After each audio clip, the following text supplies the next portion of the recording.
is because of these Zulus. They must go back to Natal. We don't have jobs here. Is this Xhosas? They must go back to Eastern Cape. We don't have jobs here. It is this PDC here. It is these vendors. Back. Because there will be no foreigner to fight. And I see this is free to get a certificate and get a job. I got a skills already. I come to this country. What must I do? I have to go and get a certificate and get a job. When you get a job, they say you are a foreigner. You don't have ID. They chase me away. Us anywhere, and more of what you experienced during apartheid. Because for people who don't understand, South Africa is still living through apartheid. The racial, economic, and social disparities really haven't disappeared because apartheid only ended 34 years ago. That is potential. So everybody else who is not Egyptian, who is not Moroccan, is Nigerian. Those are the three countries that the people know. The only people who know South Africa, they know it because one, there was apartheid. Oh, that's where there was apartheid. Oh, that's where you come from. You come from where there was apartheid. So Charlie, now more Africans are giving it to South Africans and it's just crazy. They are firing them left, right, center, telling them that you people, you have a bigger problem. I said it in the first video. You have a bigger problem. You have a bigger issue. You need to confront that than attacking your fellow black people, because these are the same people that when you were in need of help against this huge problem that you have in your country, they are the same people that helped you. So why are you doing this? I don't want to talk much. Let's go into the video. Listen to these people. Come back and talk. Things of president. I must be a president of thugs, of criminals who beat up people. When you are done with Nigerians, when you are done with Mozambicans and Zimbabweans and Zambians, you are going to go for Shangans from Guyana. I have to stop you now before you come to me. Now some of us can't even talk your language. They are going to ask us to make certain pronouncements in their language, and we can't pronounce Back to Limpopo. We are going to be victims. Celebrate and be happy. And say the nonsense you are saying about foreigners and Nigerians. Go on. When they are done, they are coming for you. They are going to say, no, the reason we don't have jobs here is because of these Zulus. They must go back to Natal. We don't have jobs here. Is this Xhosas? They must go back to Eastern Cape. We don't have jobs here. It is this PDC here. It is these vendors. Back. Because there will be no foreigner to fight. But poverty will remain. Hunger will remain. The inequality will remain. I said the other time, bring all the buses. Let's put all these Nigerians and Zimbabweans in buses. Let's take them back. And let's see if you'll get an employment tomorrow. Yeah. It's a myth. It's the most stupid thing to think of. You are justifying crime and you give it nice names called xenophobia, Afrophobia. It's crime. It must be dealt with as such. I'm not going to join anyone who beats up an African person. I'm not part of that mess. I will never even support anyone who wants to stone a white person. It doesn't matter the amount of disagreements we have with them. To come with a stone like this and put on the head of a person is unjustifiable. Not even a white person who has committed genocide here, not even de Klerk, deserve to be stoned with such a brick. You must subject him to a normal process. Let the law take its own course. It is wrong, South Africans, what you are doing. It's bad, it's uncalled for. It's barbaric, it's madness. Stop your self-hatred. Stop attacking our brothers from Africa, our sisters from Africa. We are one thing. You say batata umsebenzi. Even if we expel them tomorrow, you will still not get a job. There are no jobs in South Africa because whites are refusing to invest money in South Africa. They've got too many savings in the bank. They've got trillions in the bank. They are refusing to take it out and build industries. There is no Nigerian who stole an industry and hired Nigerians only. There is no Zimbabwean who's got a farm in Neisner or Stellenbosch who hired Zimbabweans. It is your white people who hire Zimbabweans, pay them low so that you can fight amongst yourself as Africans. See them for what they are. Bias Luis Alababanto, they are causing divisions amongst Africa. Don't glorify these borders. Uti, hey, there is Zimbabwe, there is Nigeria. These borders were never here. These borders were imposed on us by white people who wanted to divide Africa and do what they wanted to do with this continent of Africa. I am ashamed today to call myself a South African. The image that are coming out of Durban make me to be ashamed. You are beating blacks, you are slaughtering Africans. I've never seen you doing that to a Chinese. I've never seen you doing that to a white person who doesn't have papers. I've never seen you do that to an Indian without papers. But once they say it's an African, because you hate yourself, because white people taught you to hate yourself, you kill other Africans. Stop that nonsense. It ends today. We must unite as Africans.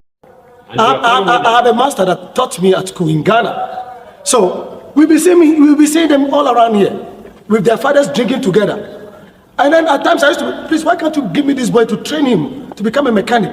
Say, a nice cat. I don't have time for that. The bottom line is laziness. People are lazy. People don't want to work. Simple as that. As a foreigner, when I come to this country and I read what is going on here, and I see this is free to get a certificate and get a job. I got a skills already. I come to this country. What must I do? I have to go and get a certificate and get a job. When you get a job, they say you are a foreigner. You don't have ID. They chase me out. When you grow, what are you going to do to support yourself?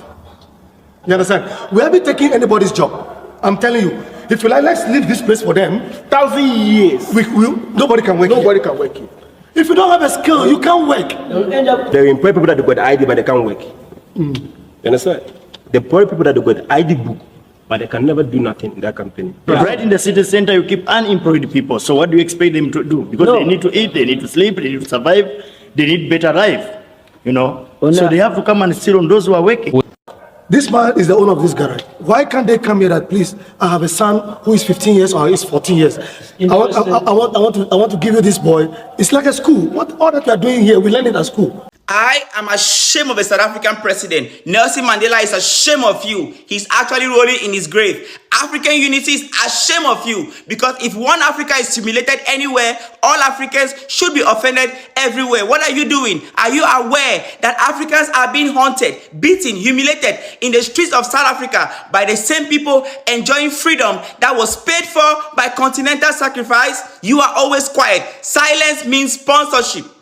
Where are the emergency reforms? Where are the protection for African migrants? Where are the arrests of xenophobic attackers? Where is your leadership? Why is the energy always strongest when the target is another African? Have you guys forgotten how the entire continent came together during the period of apartheid and supported you guys? I just saw a disturbing video of a Ghanaian being asked to go back to Ghana. Nigerian shops burnt down to ashes by South Africans. Those thugs, barbarians, where are you? What are you doing about this? Have you guys forgotten how Ghanaians supported you during the period of apartheid? First sub-Saharan African country to get independence, 1957. Kwame Nkrumah, he made liberation movement a mission. Openly supported anti-apartheid and a colonial movement across the entire continent. Nigeria gained independence 1960, 1st of October. Nnamdi Azikiwe, he openly supported a liberation movement, gave political and financial support to South Africans. Nigerians gave money to South Africans in bundles. Nigerians gave bundles of money, bundles to South Africans, scholarship to those in exile, refuge. And today they are being killed, their businesses are being burnt down. 1960 to 1980, Julius Nyerere of Tanzania, he hosted South African fighters. Kenneth Kwandi of Zambia, he provided a refuge. Leopold Sédar Senghor of Senegal, he provided diplomatic support to Sarana. Algeria provided military training to South African fighters. Nigeria even had to nationalize the British petroleum assets, partly over apartheid-linked era interests. And today, South Africans, when South Africans get independent in 1994, the whole of Africa celebrated like it's our own child graduating. And today we are being kicked. You cannot be silent. Do something. Act. African Union, Organization of African Union, Ethiopia, Addis Ababa, 1963. Addis Ababa Organization of African Union. It was because of you guys. Liberation of Africa, mainly the end of apartheid. The Soweto Convention, the Soweto Uprising, 1976. The whole of Africa marched, sang, cried for your separation. And today we are being treated poorly in your country. You have to do something, Mr. President. Do something. Do something. Act now. Else, we're going to know you're supporting this movement. And we are also going to come together and take measures against South Africans. South Africans have to pay for this. South Africans, come. Quick question. Are we also going to address this? Or just focus on this? Because the math is not mathing. Who owns over 70% of private land in South Africa? Not Zimbabweans. Who controls the majority of large-scale wealth and corporations, which is what is fueling most of what you're suffering from? Not Congolese street vendors. Foreign nationals in South Africa make up less than 5% of the population. So how are they 100% of the problem? In a country of thousands of wineries, very lucrative by the way, generational change type shit. Out of thousands, only 1% of wineries in South Africa are black owned. Yeah, but that 1% out of thousands is owned by black Americans. Okay, so should we give the 1% back to the 99? I just hate to show up to different parts of my continent, not see anybody that looks like me, and be treated as if I'm an invader in spaces like this, which without that 1% basically means less faces that look like us anywhere, and more of what you experienced during apartheid. Because for people who don't understand, South Africa is still living through apartheid. The racial, economic, and social disparities really haven't disappeared because apartheid only ended 34 years ago. That is potentially your siblings, your parents, and their parents who all experienced apartheid. It's like saying, yeah, all of my friends and family and I experienced slavery or Jim Crow. It's not that long ago. To put things into perspective, I know only one black-owned bar and one black-owned cafe in all of Cape Town. And these are places that only hire locals, create events and opportunities for locals, and are frequently used by locals who have nowhere else in the city to go. Are they the ones increasing your rent prices? Are they the ones whitewashing and gentrifying your neighborhood? No? Okay, then let's redirect that energy not against our neighbors, but to the ones who continue to win because they've convinced us that the problem is everywhere except for the source. But the Germans and Nigerians are definitely taking your women though. Get your coins, Nara Smith, sorry. I'm a South African currently in Ghana, and in light of recent xenophobic attacks that have yet again been reported in South Africa, I just wanted to share some thoughts. Now, firstly, of course, I can only speak on behalf of myself, but I do believe that there are many South Africans who share similar sentiments. Now, firstly, I am a very patriotic South African. I love my country. And I am also a Pan-Africanist. I have a deep love for Africa, and I truly believe in our shared humanity. So the recent reports of xenophobia in South Africa again has left me deeply disturbed, as it always does. I think maybe where we can start off is by talking about what xenophobia is, right, and what it is not. What it is I guess they call it a fear or a hatred or distrust and discrimination against people from different countries, right? What it is not is an act of patriotism. It is not law enforcement, and it can never be in pursuit of justice because it is itself an injustice, right? Violence and brutality against our African brothers and sisters is something that I like to believe most South Africans do not support. Okay, but one of the greatest dangers, I suppose, that we face is that the loudest voices are often mistaken for the majority, right? So a small group is driven by frustration, they take to the streets, they act violently, then these actions are amplified and shared and repeated until they become, or they begin to define an entire nation, right? But that's not the full picture. South Africa is home to over 60 million people, and most of whom do not engage in violence. They go about their daily lives, working, raising families, and coexisting peacefully with people from across the continent and from across the world. But the truth is that peaceful people are often silent, and silence is easily misinterpreted as agreement.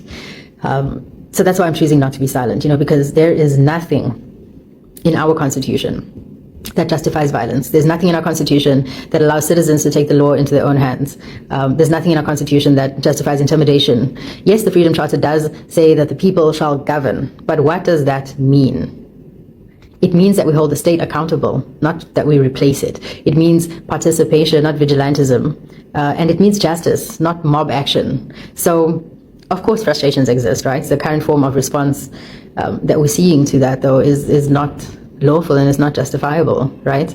Now, if we allow incidents like these to define us, I think we create something that's even more dangerous than the violence itself, which is a distorted narrative, right? We then begin to believe that all foreigners are undocumented, that all people from certain nationalities are criminals, and that all South Africans are violent, yet none of this is true, right? But this is how narratives are formed. Small and loud groups shape perception, and perception shapes reality. And my reality and my perception has been shaped by my own lived experiences, of course. I had the privilege of studying under an African Union scholarship for my master's, and I did so alongside peers from all over Africa. And in that environment, I really came to understand the true meaning of Ubuntu, which is what we South Africans should be living by, right? I am because we are. I learned that beyond the borders, beyond the culture, beyond the languages, we're far more similar than we are different. You know, I've traveled to countries across Africa, like Nigeria, like Ghana, like Cameroon, Algeria, and I have experienced such warmth and such hospitality, such humanity. And I know of many other Africans who've experienced the same in South Africa. And that is the Africa that I know. And that is the Africa that I believe in. And that's the Africa that I love. Our continent's long been guided by ideas and ideals of Pan-Africanism, right? Led by voices such as Kwame Nkrumah, Julius Nyerere, Nelson Mandela. And they all envisioned an Africa that is united, that is not divided, that's collaborative and not hostile, and that's rooted in dignity and mutual respect, right? And xenophobia just stands in direct opposition to this vision. But of course, we have to be balanced and we have to be honest. We know that South Africa, like many other countries, face real challenges, right? We have challenges of unemployment, we have challenges of inequality, we do have challenges of illegal immigration, and these are legitimate concerns, but I think misdirecting all our frustrations towards Africans does not solve our problem. It in fact deepens it. I think it's important to recognize that there are many foreign nationals who live in South Africa, live and work in South Africa legally, and many contribute very meaningfully to the economy and to the society, and many experience South Africa as welcoming and as full of opportunity. And the opposite is also true. There are many foreign nationals who are in South Africa illegally and who do not contribute to the economy or to the society, and in fact contribute to its destruction, right? Both realities can exist. But violence cannot be the response to either. I think let me just wrap up by saying that I love South Africa and I love Africa, and that is why moments like these are, for me, really painful, because they don't reflect who we are at our core, right? I think let's just not define a nation by its worst moments, and let us not allow small and loud minorities to define our identity. I think we need to reclaim the narrative, and we are not enemies. We are family, we are Africans. If you are going to South Africa, I would advise you not to go. Most of you have seen what is happening in South Africa. They are unaliving Nigerians. They are chasing them out of their shops. They are bullying them and they are sending them back. Somebody asked me, Obidi, are you Pan-Africanist? Of course I'm not. Maybe before, if you saw the ideologies that our grandfathers and our grand-grandfathers were pioneers of each other's liberation, I would have said, yes, maybe I was Pan-Africanist. In the sense that Nigeria fought for South Africa during the Apartheid. We fought with Ghana. Ghana fought with us, and we fought with Cameroon and many other African countries to get their independence. But what we are doing right now is not a reflection. It's not a damn reflection of what our grandparents and our grand-great-parents fought for so that we as Africans can truly be free. Last 2 weeks or last 3 weeks, Ghana was supporting South Africa to chase Nigeria out. In fact, Ghana themselves, I remember making a video that Ghana, what is happening? Why are you chasing Nigerians out of your country? Ghana organized themselves and chased Nigerians out, locked their shop. You did a lot to Nigerians. Now I'm hearing that South Africans are not only chasing Nigerians alone, they're also chasing Ghanaians, and Ghanaians want to be pissed. I want everybody to look at themselves. Nigeria is the only country that you will be a black person, nobody will ask you a damn question. I'm sorry to the Ghana must go era. But right now, you cannot be a black person in Nigeria and somebody will ask you, where are you coming from? What is your name? Why are you operating a shop? Let me chase you out. That does not happen. Or I've not heard of it if it happens. The truth is that I cannot believe that this is where we are as Africans. We are doing the work for white people right now. In fact, ICE will be looking at us and they will be like, look at these damn niggas. Frontex of Europe, they are looking at you like, look at these damn niggas, like for real, because even them themselves have not even done what you are doing. You are using barbaric, crude methods. You are beating your, oh God. I saw the video where South Africans were on the street and they caught a guy who was actually South African but could not speak Zulu. They beat the fuck out of him. I was so surprised that even ICE don't even do this. Even Frontex don't even do this. There's something about colonization of the mind is crazy. There's something about indoctrination of the mind is crazy. And so when you ask me, Obidi, are you Pan-Africanist? I swear to you, I don't know what to say. Because I really don't. I really don't. Cameroons are in Nigeria. Ghanaians are in Nigeria. South Africans are in Nigeria. Of course, I know a lot of them. But I've never told myself I want to go and out these people. I want to go and call my government to chase these people. There's a reason why Nigeria is the biggest in Africa. And I'm not even talking about economics or wealth right now. I'm talking about population. Most of you guys are in Nigeria. I know of people who are trans in Cameroon, people who are LGBTQ, that are coming to seek asylum in Nigeria. And nobody has chased you guys out. Because for whatever it's worth, Nigeria does not even honor life its gays. How many days have you sat down? How many times have you sat down to look at the news and Nigeria is telling you, oh my God, we are sending these people to jail? Even if Nigeria is a homophobic, transphobic country, it lies more on the people than the government. The people are the one unaliving their gays, buying their gays. Nigeria does not unalive its own gays. And so you will see many people coming to seek safety, even if they never went to the asylum camp. They believe that Lagos is a good community hub for trans people, for LGBTQ people. You see them there. But no.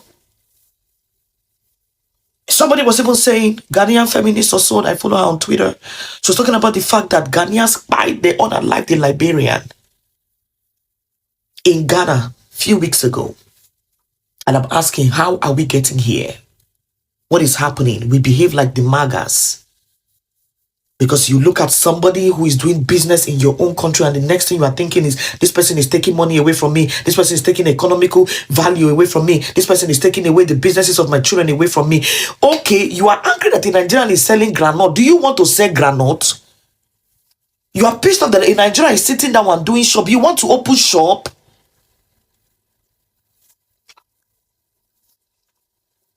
It pains me.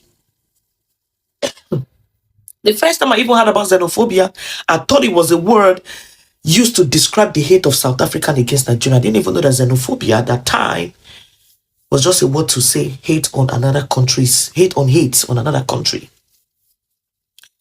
And so I'm calling on everybody. I don't know whatever is in the air that is making us hate ourselves. How are we going to have a borderless Africa if we're behaving like this? Most of you preach for a borderless Africa. You preach, let them. We need to have a cheap flight to go to this country. What is happening? I do not want a borderless Africa. I don't. And again, I will take that with a pinch of salt if you ask me if I was Pan-Africanist, because I could be and I could be not. One thing I've realized about life is how quickly people are to forget. South Africans, do you not remember who came to your aid during apartheid? Do you not know who helped you guys train your military, give you guys money? It was Africans, not the white people, not the Germans that you guys are allowed them in your country. It was Africans. It was Nigeria, Zimbabwe, Zambia, Ghana, Kwame Nkrumah. It was Africans, people who looked like you, that helped you guys gain your independence, gain your freedom as people. And today you guys sit here telling Africans to leave your countries. Mind you, as I'm in Ghana right now, the South Africans are living here right now, freely. No one is kicking them out.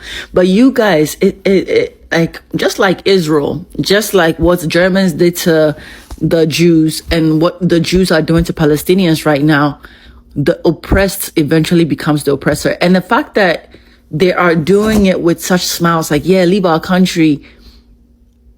But when your country was being run over by white people, it was Africans that came to your aid. It was Africans that sent their own people to help your military. It was Africans that gave you your land to train. It was Africans that gave you money. It was your skin folk that helped you.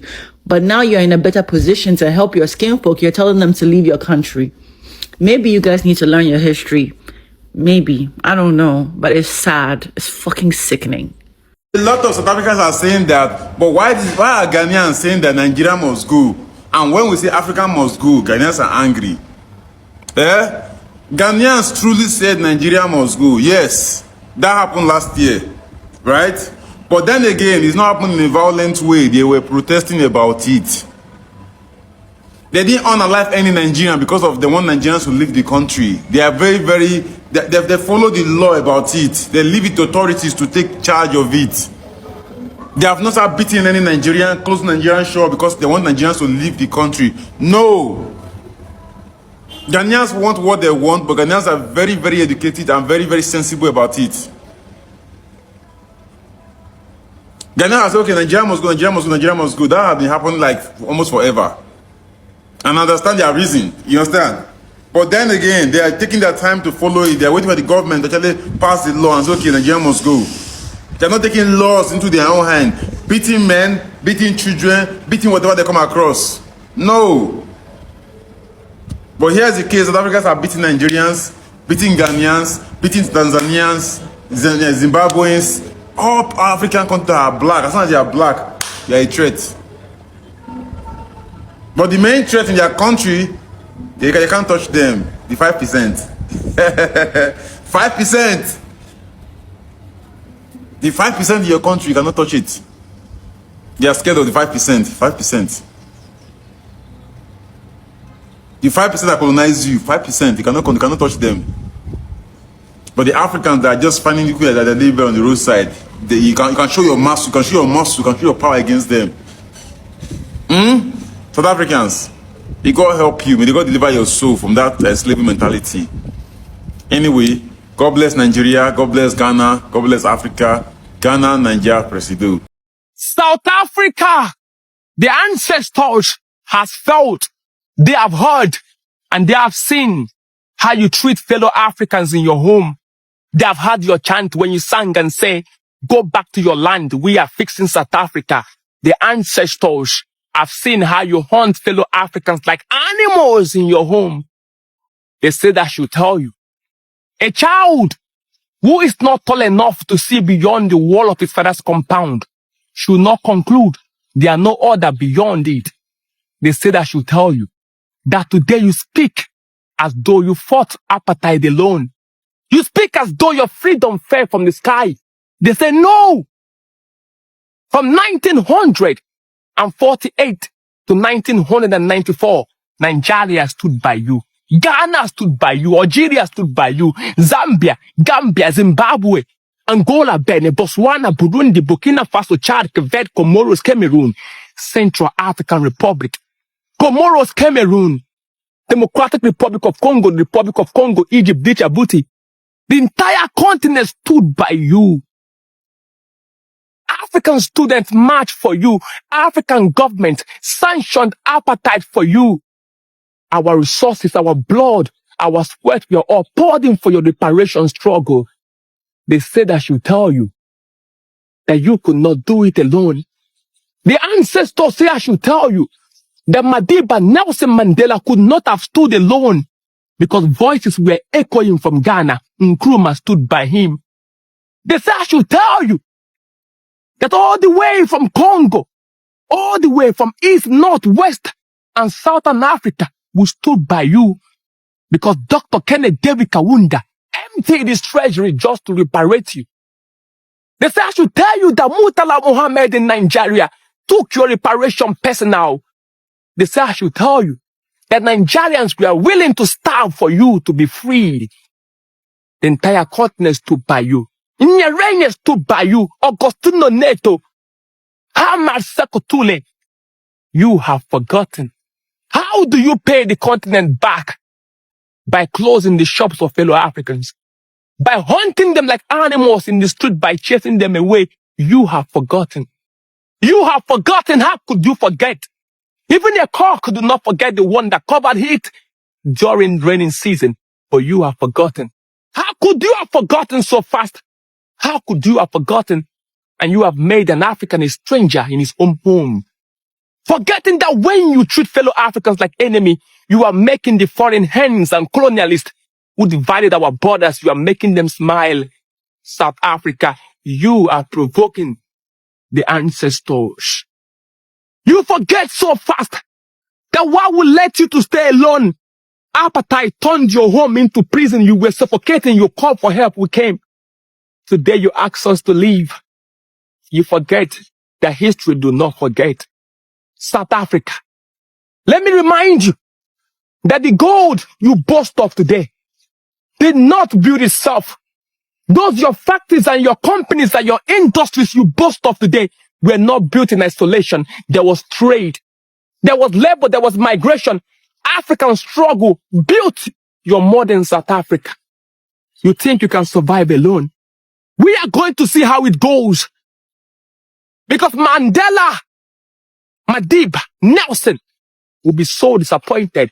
Steve Biko will be disappointed because you have become the very thing that your freedom fighters resisted. You have become a shadow of yourself. The ancestors said if you don't change your ways, you will pay. You will pay. Because the entire Africa will fold their arms and akimbo and watch what happened before happen again. You think it has ended. Watch how it happens. Because when one man cooks for the entire community will eat. But if the entire community cooks for you, South Africa, can you eat? You are gradually making yourself an enemy of Akebulan. The entire continent are watching. The ancestors are watching. They say that should tell you. If you think that South Africa is enough for you, then you are not wise because you have forgotten the words of the ancestors that a man who lives in one country all his life will end up marrying his own sister. They say, I should tell you, one day you wake up and find out that you were just short, not tall enough to see beyond the wall, beyond your father's compound. I warn you. I warn you. And the soil bear witness that I warn you. The water, the earth, the forest, they all bear witness that you were warned by the voice of Akebulan. Because one day you will call for us, we will not answer. Because history has ears. And history do not forget.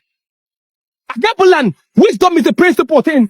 Be warned, South Africa, be warned. I'm glad Ghanaians are giving South Africans the test of their medicine. I still cannot comprehend the idea of how some black South Africans are hating on their fellow black Africans. It would have been understandable if the hate is coming from white South Africans. But coming from a fellow black person, this is bizarre. For those of you not aware, the xenophobic black South Africans are going around destroying foreigners' shops, beating them and asking them to leave South Africa. And guess what? They are only destroying black-owned businesses. They are only attacking or stopping black Africans to attack them. They do not have the guts or the audacity to stop any white immigrant and ask him to leave South Africa. Set up domestic cowards. I am glad the whole world can see who they actually are. Because if they were only attacking Nigerians, some of you would be in the comment section saying, Nigerians are this, Nigerians are that, they deserve everything. But no, these people are actually xenophobic. And these are people who do not even have freedom of movement in their country. There are still areas where black South Africans are not allowed to go there. Those areas are owned by white South Africans. And if you go back to history, Nigeria, Ghana, and other African countries were on the front line to fight for black South Africans' freedom in the height of white South Africans. But all of a sudden, they are now accusing their fellow black people of stealing their jobs in Africa. And I love how Ghanaians are giving them aura for aura. This guy stopped a Ghanaian and asked him to submit his passport or document. Let me tell you this, as an immigrant, you should not submit your passport to anybody. Your passport or travel documents should only be submitted to the relevant authority, not some set of cowards who cannot even move freely within their country. And just a disclaimer, there are good black South Africans out there who are not xenophobic. We love you so much and we acknowledge your hard work. But the xenophobic ones, no. And Ghanaians,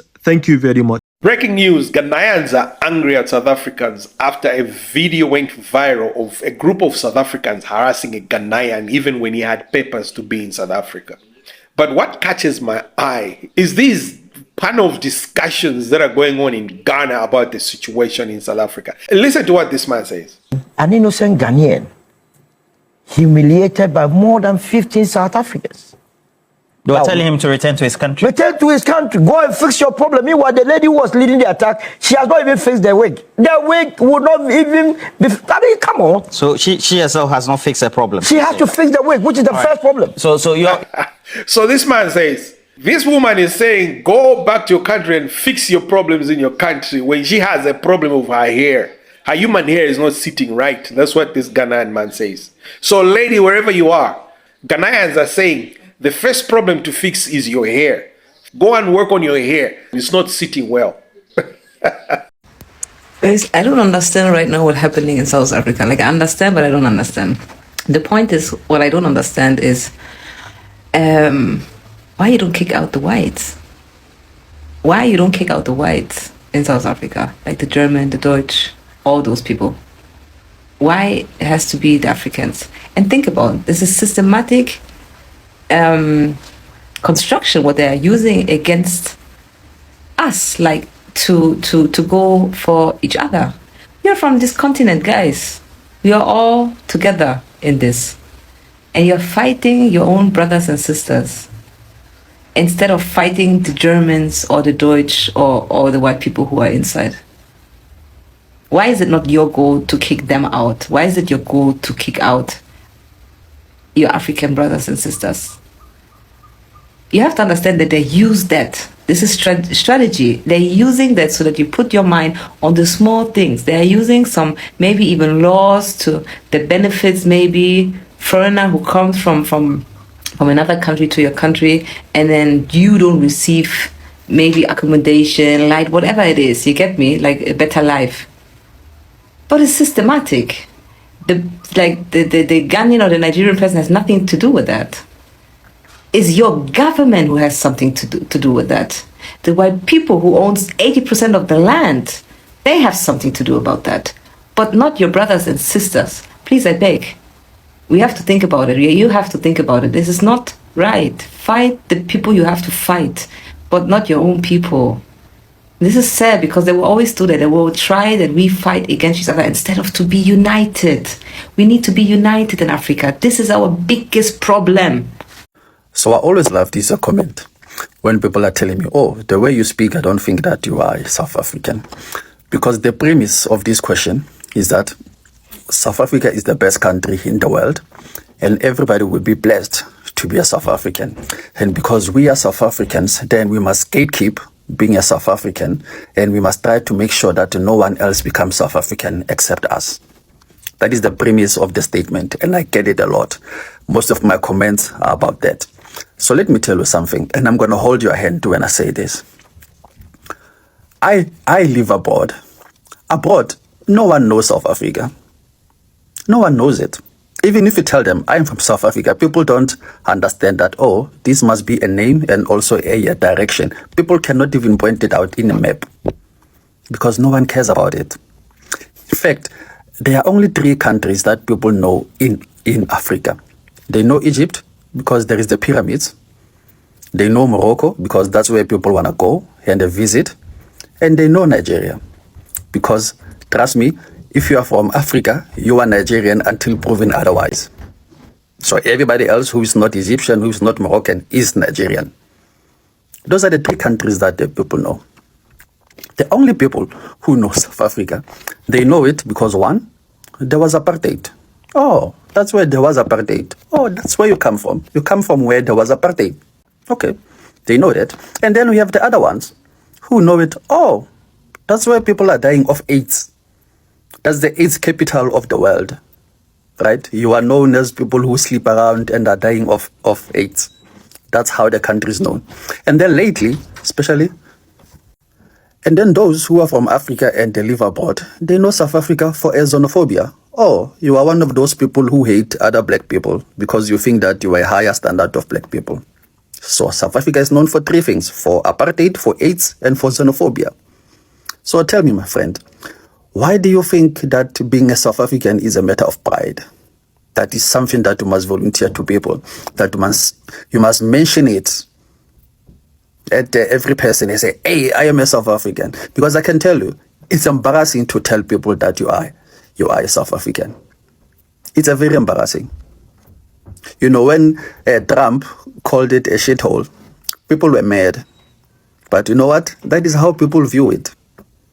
People don't view it the way you guys view it, as this country which is exceptional and it is the best country in the world. No, people view it that way, the way Trump views it.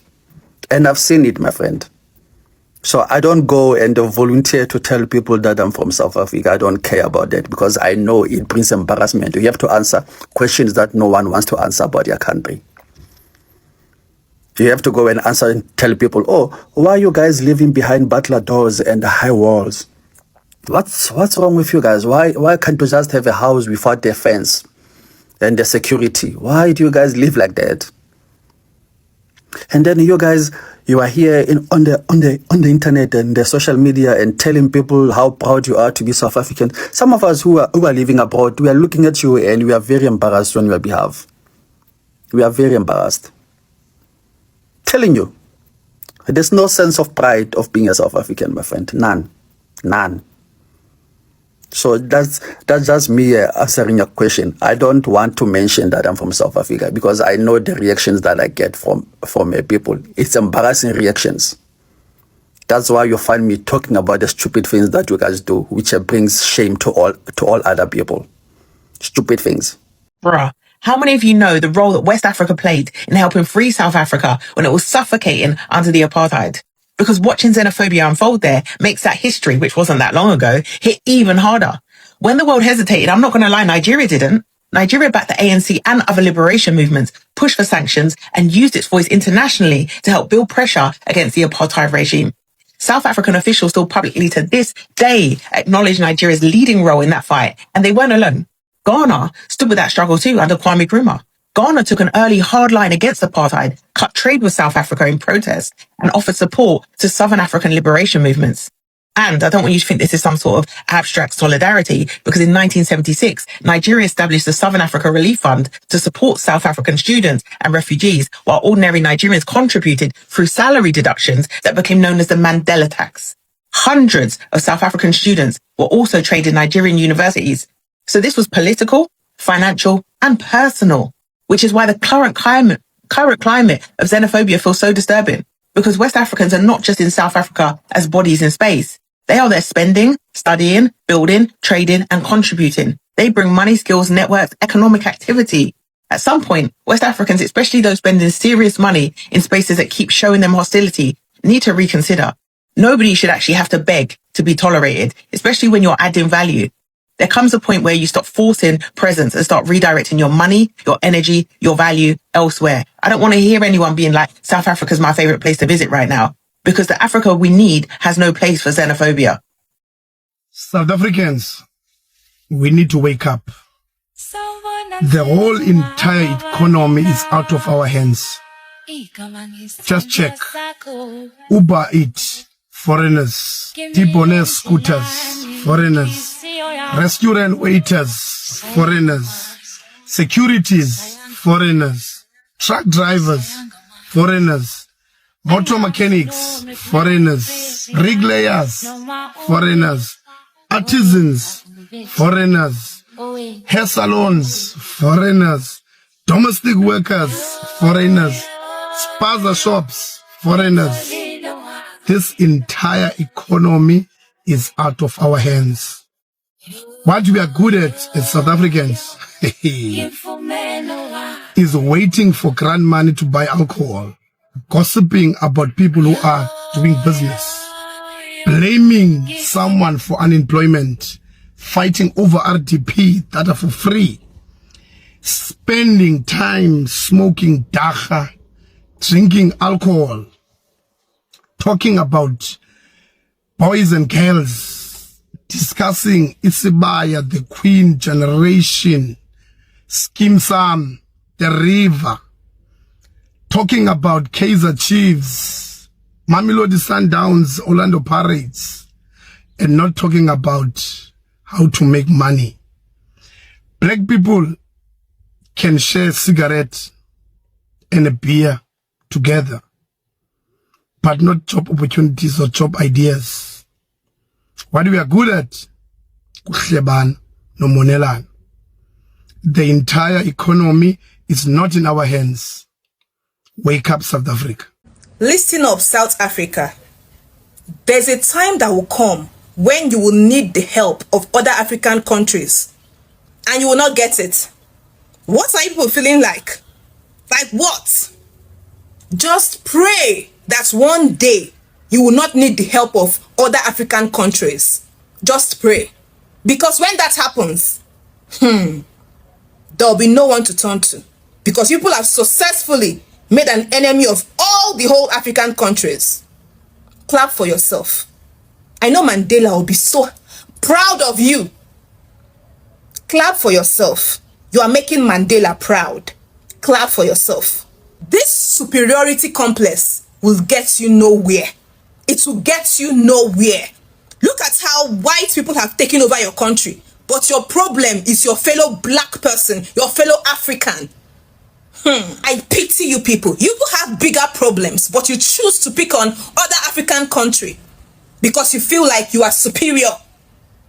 You are not superior anything, baby. Just pray that you don't need the help of other African countries. Pray. My sister, let me tell you something. It is not all of us here in South Africa who are chasing your brothers and sisters and beating them like we are crazy, like we are baboons, like we are monkeys. Do not paint us with a one brush and thinking that all South African people, they did not go to school, all the South African people, they were born with hatred inside their hearts. It is not all of us who are stupid here in South Africa. We as other South African people, South African tribes, we are also fighting these hooligans, these people who are crazy from the KZN, who are the ones that have been hating other people from other countries because they are lazy and they don't want to work. They don't want to work, so they envy anyone who is coming outside from the country who will come here and work and give them competition because they are scared of competition. They do not do the same thing with the white people. You will never see them go to the white people and they fighting them. So do not paint us with the same brush.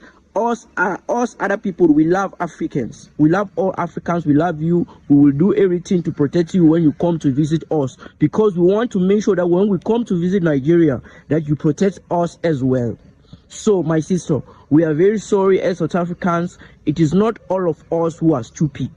When I talk, when I speak, I'm South African. But when I speak, I've always been against these people who are showing that they are stupid. And I can assure you right now, Mandela is not happy with what they are doing.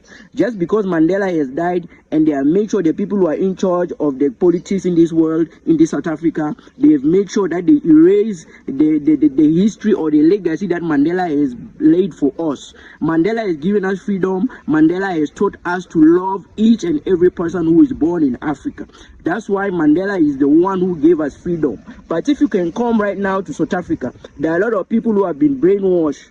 Now they hate Mandela. They say Mandela did not give them freedom. But Mandela, he gave them freedom to speak. He gave them freedom to think for themselves. So it is not all of us. When I keep on telling these people from South Africa that whatever these Zulus who are leading these march and march campaigns, what they are doing, they are making South Africa look bad. The people from outside, they will not say the Zulu people from KZN. But when we look at everything that has been happening, it is only the Zulu people from KZN who have been chasing out the foreigners and beating them and screaming march for march. It has not happened in any other province but the KZN. The time they went to the Eastern Cape and chased the Nigerian people, it was the Zulu people who did that. It was not other tribes. Other tribes in South Africa, they are in support of people who are coming from other countries. We love all of you. We want to work with all of you guys. We want to build with all of you because we, the people who went to school, who understand the meaning of Ubuntu, we know who you are. We know that we are one. So please, my sister, do not paint us with the same brush as the Zulus who are leading this march and march. But believe me, their time is coming.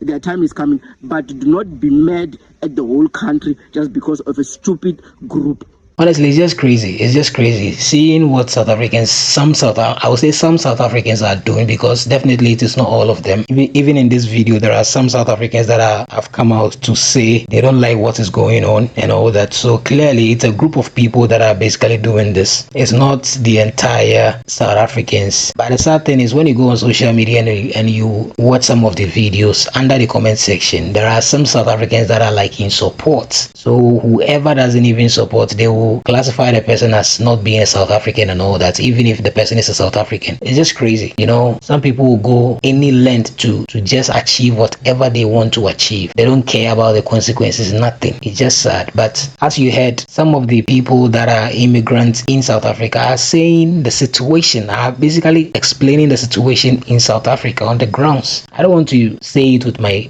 own mouth, but these are the things they are saying. They are on the grounds and they are saying this. So bro, don't blame your fellow black people, because if they move there, they go there with skill. Most of them, the barbers, the carpenters, the plumbers, they have their skill. So please, we shouldn't do this to ourselves. We should rather embrace and fight the enemy rather. But we've left the enemy and we are fighting each other. It's like what the FBAs have been doing to Africans. Similar thing. I don't know why black people will do this.